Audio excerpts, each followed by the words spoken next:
بخلاف ما اذا صب الماء على اليسير ثم يطبخ حتى يذهب صلصال الكل لأن للطافته. مصنف نے پہلے مسئلہ بیان کیا ہے کہ انگور کا 3 کلو پانی ہے، شراب بننے سے پہلے میں نے آگ پر رکھ دی اور سلسین میں نے سکھا دیے، تو وہ 1 سلس جو ہے وہ کیا ہے؟ حلال ہے۔ دوسرا مسئلہ یہ بیان کیا کہ وہ سلس جو حلال ہوا اگر اس میں ٹوٹی کا پانی ڈالوں تو ٹوٹی کے پانی ڈالنے سے وہ حرام ہو جاتا ہے یا حلال ہے؟ حلال ہے، کیونکہ وہ اور کمزور ہو گیا۔ اور آج ایک اور مسئلہ بیان کرتا ہے، مسئلہ یہ بیان کرتا ہے کہ 3 کلو انگور کا کچا پانی ہے اور 3 کلو میں نے ٹوٹی کا پانی ڈالا، کل کتنے ہو گئے؟ 6 کے سلسین کتنے ہیں؟ 2 سلسین 4 اس پہ یہ 3 کے سلسین نکال۔ اچھا 3 کلو جو ہے انگور کا پانی ہے اور 3 کلو ٹوٹی کا پانی ہے، کل 6 ہو گئے۔ اب 6 کے سلسین کتنے ہیں؟ میں نے آگ پر رکھا 4 کلو سکھا دیا، 2 کلو رہ گیا، وہ حلال ہے یا حرام ہے؟ کہتے وہ حرام ہے۔ وہ کیوں؟ اس لیے کہ 3 کلو سادہ پانی ہے اور 3 کلو انگور کا پانی ہے۔ انگور کا پانی طاقتور ہے، ٹوٹی کا پانی جو ہے وہ ہلکا ہے، تو سب سے پہلے جو 4 کلو خشک ہو چکا ہے اس میں 3 کلو ٹوٹی کا پانی ہے اور 1 کلو انگور کا پانی ہے، تو انگور کے پانی میں سلسین سوکھ گیا یا 1 سلس سوکھ گیا، لہذا وہ حرام ہے۔ سمجھ گئے؟ دیکھو بخلاف ما اذا صب الماء، بخلاف اس کے کہ پانی ڈالا جائے علی اليسير انگور کی پانی پر، 3 کلو انگور کا پانی ہے، 3 ٹوٹی کا پانی ہے، ثم يطبخ پھر پکایا جائے، حتی يذهب صلصال الكل حتیٰ کہ مجموعہ کے سلسین جو 4 کلو ہے وہ خشک ہو جائے، تو وہ حرام ہے۔ لأن الماء يذهب اولا، کیونکہ ٹوٹی کا پانی پہلے خشک ہوتا ہے، للطافته او يذهب منهما، یا دونوں سے معاً خشک ہوتا ہے، دونوں صورتوں میں فلا يكون الذاهب جو خشک ہے وہ نہیں ہے سلسے ماء العنب۔ بات سمجھ میں آ گئی؟ ولو تو ویسا یہ مسئلہ سن، یہ انگور کا دانہ، یہ بھی انگور کا دانہ، یہ بھی انگور کا دانہ، یہ بھی انگور کا دانہ، یہ بھی انگور کا دانہ ہے، ایسے 200 دانے انگور کے میں نے پانی میں ڈال دی دانے اور دانوں کو پکایا، اور پکانے کے بعد اس کو پانی سے اتارا اور نچوڑ دیا۔ اس نچوڑ شدہ پانی میں 2 سلس خشک کرانے شرط ہے یا معمولی پکانا کافی ہے؟ کہتے معمولی پکانا کافی ہے، کیونکہ جو پکنا تھا وہ پانی دانوں کے اندر پک چکا ہے، اب اس کے لیے سلسین کا سکھانا شرط نہیں ہے بلکہ معمولی پکانا۔ سمجھ گئے؟ انگور کے پانی کو جوش دیا گیا اور جب وہ دانے خوب پک گئے تو پانی سے نکال کر ان کو نچوڑا۔ یہ نچوڑ شدہ پانی کب حلال ہوگا؟ اس کے حلت کے لیے سلسین کا سکھانا شرط ہے یا نہیں ہے؟ تو کہتے شرط نہیں ہے۔ کیوں؟ اس لیے کہ پانی دانے کے اندر پک چکا ہے، اب معمولی پکانا کافی ہے۔ ٹھیک ہے؟ وَلَا طُبِخَ الْعِنَبُ، اگر انگور کے دانے پکائے جائے، کما ہوا سالم ثم یعصر پھر ان کو نچوڑا جائے، یکتفی بِأَدْنَى طَبْخَةٍ فی روایت معمولی پختگی کے ساتھ کافی ہے، فی روایت عن بابجی وفی روایت عنہ، اور ایک روایت یہ ہے لا یحل کہ وہ انگور کا پانی حلال نہیں ہے، ما لم یذهب صلصاہ بالطبخ جب تک 2/3 خشک نہ ہو، وهو الاصح، وهو کیوں؟ وجہ یہ کہ دانہ تو پک چکا ہے، پانی تو دانے کے اندر ہے، وہ متغیر نہیں ہے، کم نہیں ہوا، جب کم نہیں ہے تو وہ اپنے حال پر باقی ہے، لہذا نچوڑنے کے بعد شرط ہے کہ اس کی 2 سلس سکھائے جائے۔ لأن العصیر کیونکہ پانی قائم موجود ہے فیہ دانے کے اندر من غیر تغییر فصار کما بعد العصر، جس طرح کچا دانے نہ چھوڑے تو اس میں سلسین کا سکھانا شرط ہے۔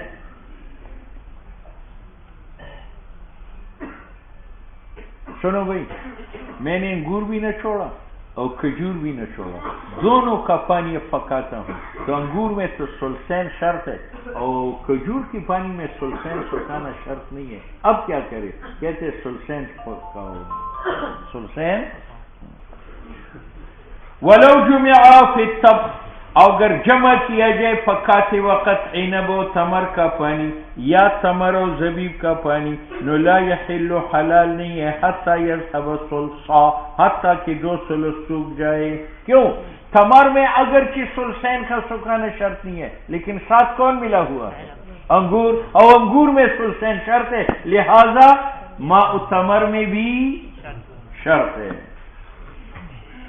لأن تمر تمر وإن كان يكتفى فيه، اگرچہ اس میں اکتفا کیا جاتا ہے معمولی پکانے کے ساتھ، لیکن عصیر العنب میں لا بد ان يذهب ثلثا، تو معتبر ہوگا جانب عنب احتیاطاً. بات سمجھ میں آئے؟ وکذا اسی طرح اذا جمع، جب ملائے جائے پانی انگور کا اور پانی کھجور کا. اچھا جی. ولو طبخ نقيع التمر والزبيب ادنى طبخة ثم انقع فيه تمر او زبيبا. اچھا جی سنو بھائی، میں نے کھجور اور کشمش کا پانی پکایا، خوب پکایا، پکانے کے بعد اتارا اور میں نے زبیب اور کھجور اور نہ چھوڑا، تو اب دوبارہ پکانا شرط ہے یا نہیں؟ تو کہتے ہیں میں نے دوبارہ جو نہ چھوڑا ہے اگر وہ مقدار قلیل ہے تو پکانے کی ضرورت نہیں ہے، اور اگر وہ مقدار کثیر ہے اس سے شراب بن سکتی تھی تو پھر دوبارہ پکانا ہے. ولو طبخ، اگر پکایا گیا نقیع التمر و زبیب ادنا طبخہ ثم انقع فیہ، پھر نہ چھوڑا گیا اس کے اندر کھجور و زبیب، نو ان کا ما انقع فیہ شیئا یسیر، جو دوبارہ نہ چھوڑا گیا اگر وہ قلیل مقدار ہے، لا یتخذ النبیذ من مثلی، شراب اس سے نہیں بنائی جا سکتی، نو لا باس بہ، کوئی گناہ نہیں ہے. او ان کا یتخذ النبیذ من مثلی، اگر کثیر مقدار میں چھوڑا گیا تھا اس سے شراب بنائی جا سکتی تھی تو حلال نہیں ہے جب تک دوبارہ نہ پکایا جائے. کما اذا صب فی المسبوق قدح من النقیع، جیسے کھجور کا پکا پانی ہے اور میں نے نیچے رکھا اور اس میں بھرا ہوا پیالہ کھجور کے پانی کا ڈالا تو جناب وہ پکانا شرط ہے.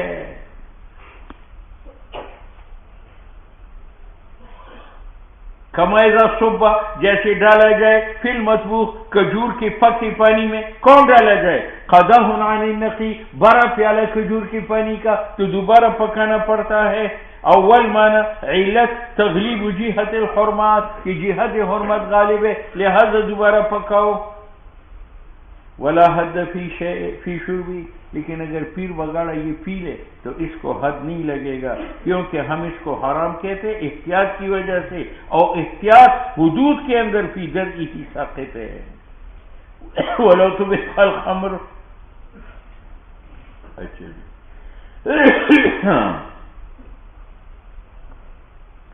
ولو طبخ الخمر وغیرہ بعد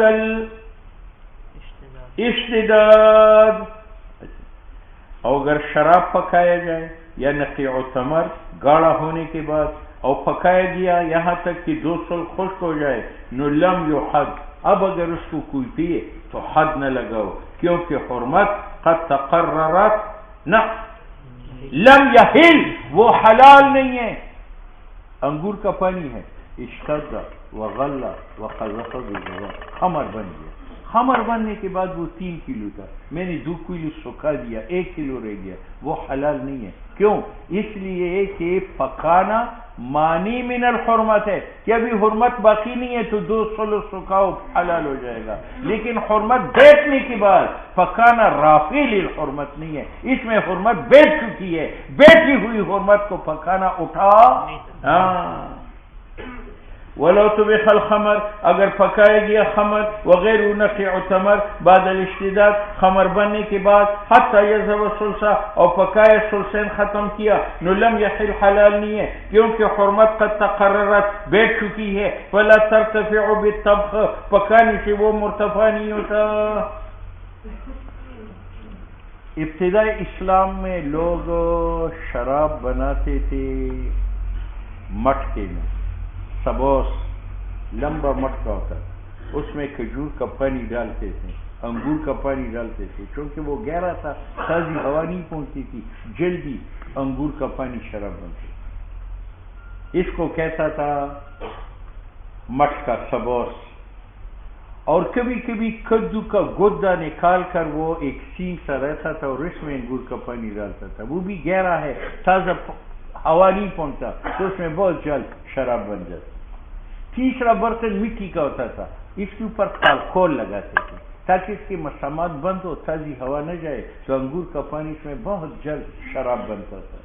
ابتدا اسلام میں جب شراب حرام ہو گئی تو ان برتنوں کا استعمال بھی حرام ہوا کہ کدو میں، سبوس میں اور لک لگے برتن میں دودھ بھی نہ ڈالو، پانی بھی نہ ڈالو، سالن بھی نہ ڈالو، تاکہ ان برتنوں کو دیکھ کر پرانی شراب یاد نہ آ جائے، ٹھیک ہے۔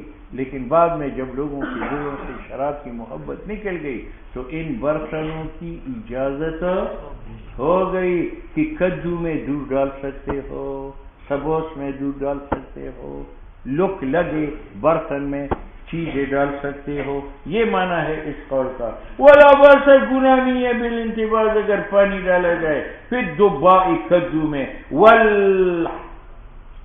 آگے کیا والخمسم اور سبوس گڑے میں، والمزفت جس کو تارکول لگا ہوا ہو، لقول علیہ الصلوۃ والسلام فی حدیث، حضور نے ایک حدیث بیان فرمائی جس میں طول ہے، بعد ذکر حاضر الاوعیہ، ان برتنوں کے بعد حضور نے فرمایا فشربو، تم پیا کرو دودھ و پانی ہر ظرف میں، فإن الظرف، ظرف لا یحل شیئا، نہ کسی چیز کو حلال بناتا ہے، ولا یحرمہ، نہ کسی چیز کو حرام بناتا ہے، ولا تشرب المسکر، مسکرات مت پیو، ٹھیک ہے۔ قال ذالک، حضور نے ان برتنوں کے استعمال کی اجازت دی، بعد ما اخبر عن النہی، بعد اس کے کہ حضور نے مطلع کیا تھا کہ منع ہو جاؤ اس سے، فکان ناسخا، تو یہ اجازت ناسخ ہے، اس نہیں سابق کا، ٹھیک ہے۔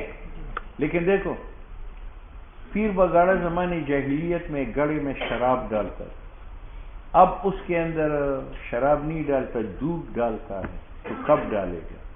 تو بعض لوگوں نے کہا کہ اس میں پانی بھرو، اس میں پانی بھرو، تو اس میں وہ پرانی شراب کے اثرات ہوں گے، اس کو بہاؤ، پھر بھرو، اس میں شراب کے اثرات ہوں گے، پھر ضائع کرو، پھر بھرو، اسی طرح بھرتے جاؤ، خالی کرتے جاؤ، جب آپ کو معلوم ہو جائے کہ اب گڑے کا پانی صاف ہے، اب پاک ہو گیا، ٹھیک۔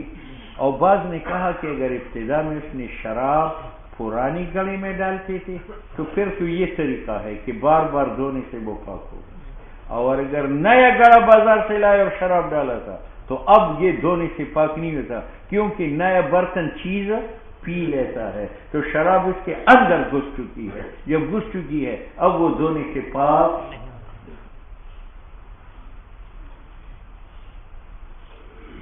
وَإِنَّمَا يُنْتَبَذُ فِي، پانی ڈالا جائے گا شراب کی برتن میں بعد تسکیرہ، پاک ہونے کے بعد، فَإِنْ كَانَ الْوَعَاءُ عَتِيقًا، جس برتن میں شراب ڈالتے تھے اگر وہ پرانا تھا، نُيُغْسَلْ ثَلَاثًا، 3 مرتبہ دھویا جائے تو وہ پاک ہوگا، وَإِنْ كَانَ جَدِيدًا، اور اگر شراب جدید برتن میں ڈالا تھا تو وہ پاک نہیں ہوتا عند محمد، لِتَشَرُّبِ الْخَمْرِ، گھس چکی ہے شراب اس میں، بخلاف العتیق، بخلاف پرانے برتن کے۔ اور امام یوسف کے نزدیک نیا برتن بھی یغسل ویخفا ویجفف، دھو اور خشک کرو، فی کل مرتين، یہ مسئلہ ہے ما لا ينعصر بالعصر، یعنی برتن ایسی چیز ہے کہ وہ نہ چھوڑا نہیں جاتا نہ چھوڑنے سے، اگر آپ برتن کو نہ چھوڑے وہ برتن رہے گا یا ٹوٹ جائے گا۔ وقیل بعض نے کہا امام یوسف کے نزدیک یملأ ماء مرة بعد اخرى، پانی سے بھر دی جاؤ یکی بدی گرے حتیٰ کہ نکل جائے پانی صاف غیر متغیر، یحکم بطہارتہ، ٹھیک ہے۔ اب مجھے سے انگور کا پانی ہے، غلہ واشتد وقذف بالزبر، شراب بن گئی، اب یہ شراب پڑے پڑے خود سرکہ بنا، یا اس شراب میں اپنی نمک ڈال کر آپ نے سرکہ بنایا، یہ سرکہ جو حاصل من الخمر ہے یہ حلال ہے یا حرام ہے؟ امام شافعی کہتے ہیں حرام ہے، امام شافعی حلال ہے۔ وَإِذَا تَخَلَّلَتِ الْخَمْرُ، اور جب شراب بنی سرکہ نحلت وہ حلال ہے، سواء صارت خلا بنفسها، خواہ وہ خود سرکہ بنا ہو، او بشیء یا نمک کی وجہ سے یطرح فیہا جو اس میں ڈالا گیا ہو، ولا یکرہ تقلیلها، اور شراب سے سرکہ بنانا منع نہیں ہے، اور شاہ صاحب نے کہا یکرہ التقلیل، منع ہے سرکہ بنانا شراب سے، اور ولا یحل الخل الحاصل به، اور حلال نہیں ہے الخل وہ سرکہ جو حاصل ہے شراب سے، ان کان تقلیل اگر سرکہ بنانا بالقاء شیء تھا۔ قولا واحدا امام شافعی کا ایک قول ہے، او ان کان بغیر القاء شیء، اور اگر شراب سرکہ بنا تھا بغیر کسی چیز ڈالنے کے تو امام شافعی کا اس خل میں جو حاصل ہے شراب سے دو قول ہے، ایک قول یہ ہے کہ جائز ہے، ایک قول یہ ہے کہ نہیں۔ بہرحال امام شافعی کا یہ قول ہے کہ جو سرکہ حاصل من الخمر ہو وہ حرام ہے، اور شراب کو سرکہ بنانا حرام ہے۔ وہ کہتے ہیں کہ آپ شراب کو سرکہ کب بنائیں کہ نمک لے اور شراب کی قریب جائے، تو تخلیل میں تقریب الی شراب ہے، اور قرآن نے تقریب الی شراب کا حکم دیا ہے یا تبعید عن شراب کا؟ ہاں، امام شافعی فرماتے ہیں نفی تخلیل، شراب کو خل بنانے میں اقتراباً قریب جانا ہے من الخمر، خمر سے، علی وجہ تمول، پہلے شراب خمر مال نہیں تھا اور اب سرکہ بنا تو وہ مال بنا۔ والامر بالاجتناب، اور اللہ نے رسول نے جو حکم دیا دھوری کے ساتھ ینفی ہے، یہ اقتراب کی منافی ہے۔ ہماری دلیل، نبی علیہ السلام نے ایک دن روٹی مانگی گھر والوں سے، انہوں نے جو کی روٹی دی، فرمایا سالن دی دو، انہوں نے کہا سالن نہیں ہے سرکہ ہے، حضور نے فرمایا نعم الادام الخل، سرکہ سے بہترین سالن کیا ہے، حالانکہ سرکہ بنتا ہے شراب سے، تو اگر یہ حرام ہوتا تو حضور اس کے ساتھ روٹی تناول نہ فرماتے۔ ولنا قول علیہ السلام نعم الادام، بہترین سالن الخل سرکہ ہے۔ دوسری بات ہے کہ سرکہ بنانے سے پہلے خمر مفسد ہے اور سرکہ بنانے کے بعد وہ مصلح ہے، تو ہم نے فساد کو ہٹایا اور اصلاح کو پھیلایا، اور یہ صحیح ہے یا غلط؟ پھر تو دعوت و تبلیغ کو بھی غلط کرو۔ دعوت تبلیغ کا مقصد کیا ہے؟ فساد کو مٹانا، اصلاح کو پھیلانا۔ تو تخلیل کا معنی کیا ہے کہ خمر میں جو وصف فساد نشہ تھا وہ ہم نے ہٹا دیا، ٹھیک ہے، اور سرکہ میں جو شفا ہے کہ صفرا کے لیے علاج ہے، ہم نے شفا پیدا کی۔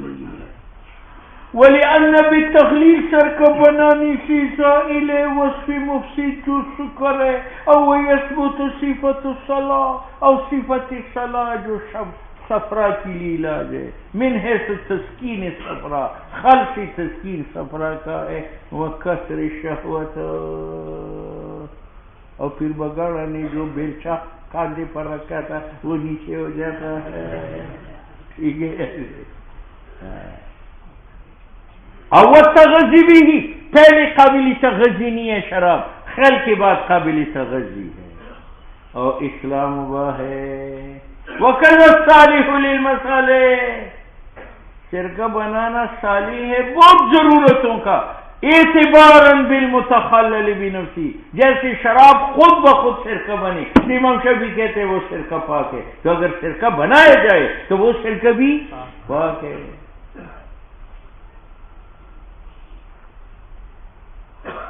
اور اعتباراً بالدباغ، دیکھو مردار کا چمڑا حرام ہے لیکن دباغت دے کر وہ حلال ہے، تو دباغت حرام ہے یا حلال؟ حلال ہے۔ اور تم نے کہا تھا کہ سرکہ تب بناؤ گے کہ اس کی قریب جاؤ گے، اور شراب کی قریب جانا غلط ہے، کہتے قریب جانا غلط ہے پینے کی نیت سے، اور اگر مٹانے کی نیت سے وہ صحیح ہے۔ والاضطراب، شراب کی قریب جانا، لإعدام الفساد، تاکہ وہ سکر کا فساد اٹھا دے، فأشبہ العراقہ، یہ ایسا ہوا کہ آپ شراب کے قریب جاتے ہیں ضائع کرنے کے لیے، وہ قریب جانا جائز ہے یا نہیں؟ ہاں۔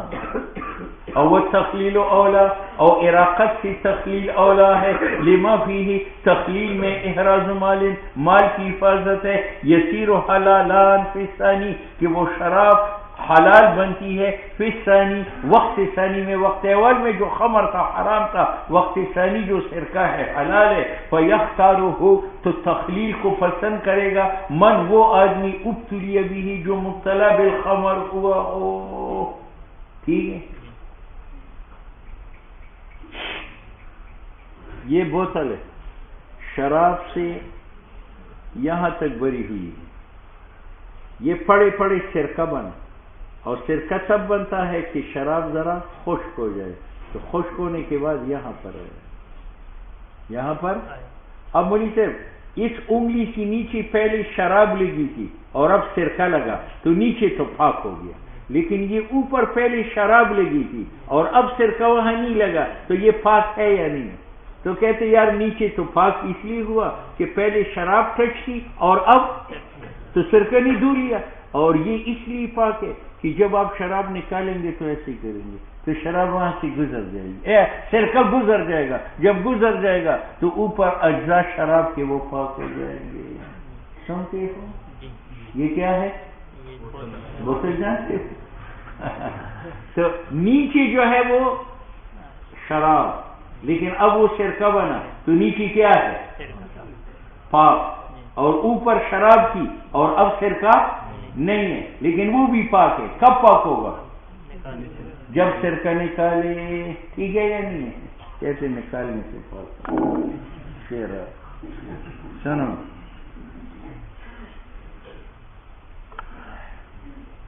وَإِذَا صَارَ الْخَمْرُ خَلًّا اور جب شراب سرکہ بنے، نُيَطْهُرُ مَا پاک ہوگا وہ بوتل یوازیہا جو سرکہ کے ساتھ ٹچ ہے، فَأَمَّا آلَاهُ ارچ اوپر سر ہے جہاں سے سرکہ نیچے بیٹھ چکا ہے، وَهُوَ الَّذِي نَقَصَ مِنْهُ الْخَمْرُ جہاں سے خمر خشک ہو چکی ہے، نُقِيلَ يَطْهُرُ طَبْعًا اور وقیل بعض نے کا اوپر حصہ پاک نہیں ہے کیونکہ وہ خمر یابس ہے، الا اس وقت پاک ہوگا اذا غسل من خل جب آپ خل نکالے وہاں سے گزرے گا، فَيَتَخَلَّلُ مِنْ سَاتِهِ اوپر کا خمر اسی وقت خل بنے گا، فَيَطْهُرُ. ٹھیک ہے، وَكَذَلِكَ دیکھو بھئی یہ پیر بگاڑا کا بوتل ہے، شراب سے بری ہوئی، اس نے پی لی تو مولی صاحب یہ خالی بوتل پلیت ہے یا نہیں؟ لیکن میں نے اس میں سرکہ ڈالا تو سرکہ ڈالنے سے وہ پاک ہو گیا، وہ جو اجزاء خمر کے تھے وہ کیا بن گیا؟ سرکہ بنا.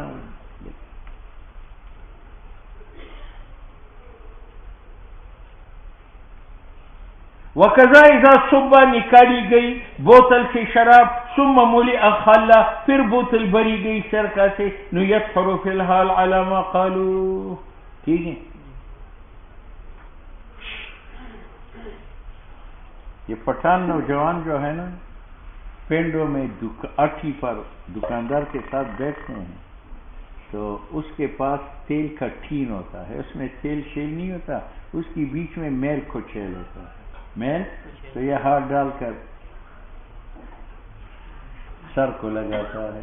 اسی طرح شراب کی تھی، شراب سے بری ہوئی تھی، شراب ختم ہوا، بیچ میں میل کچیل ہے، بیچ میں اس میل کچیل کا استعمال ممنوع ہے، بالوں میں بھی چھکنے میں بھی ممنوع ہے. شرب پینا دردی الخمر شراب کی میل کچیل کا، والانتشاط بھی اور سر کو لگانا یہ منع ہے کیونکہ اس میں اجزاء خمر کا ہے، اور انتفاع بالمحرم حرام ہے. یہی وجہ ہے کہ جائز نہیں ہے ان یداوی بھی کہ شراب کی میل کچیل کے ساتھ علاج کیا جائے، جرحنا کسی زخم کا، او دبرت دابتنا یا دابے کے زخم کا، ولا ان یسقی زمیہ اور نہ آپ شیعہ کو پلا سکتے ہیں، ولا ان یسقی صبیا لتداوی اور نہ سبی کو پلا سکتے ہیں شراب تداوی کے لیے. ٹھیک ہے، والوبال علی من سقا جس نے جانور اور بچے کو شراب پلایا تو پلانے والا گناہگار ہے، گناہ اس پر ہے جس نے پلایا. وَكَذَا لَا يُسْقِيهَا الدَّوَابُ، جانوروں کو بھی شراب نہ پلاؤ. وقیلا، اور بعض نے کہا شراب اٹھا کر کھوتے کے سامنے نہ رکھو، کھوتا چھوڑ دو کہ خود شراب کے پاس جا کر پی لے اور پیاس بجھائے.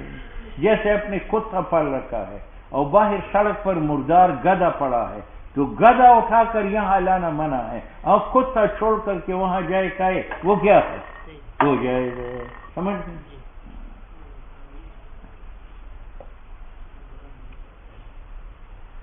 وقیل لا تحمل الخمر الیہا، شراب نہ اٹھائی جائے جانوروں کی طرف.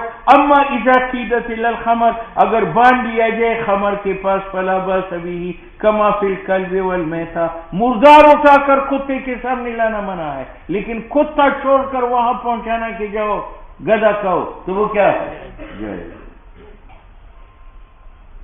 ولو القى الدردی فی الخل لا باس بہ، خالص سرقہ ہے، میں نے شراب کا میل کچیل اس میں ڈال دیا تو مجھ سے وہ میل کچیل فوراً سرقہ بنا، وہ کیا ہے؟ حلال ہے. ولو القی الدردی، اگر شراب کی میل کچیل ڈالا جائے فی الخل سرقہ میں، لا باس بہ لانہ، وہ میل کچیل یسیر خلا، لیکن اس میں بھی یہ ہے کہ میل کچیل اٹھا کر سر کے میں نہ ڈالو، سر کا اٹھا کر میل کچیل میں ڈالو، لیکن مباح ہے حمل خل کا اس کی طرف، لا عکسہ، میل کچیل کا اٹھا جائز نہیں ہے. لما قلنا ولا يحد شاربہ، جو شراب کی میل کو پیے گا اس کو حد نہیں لگے گا. وَإِن،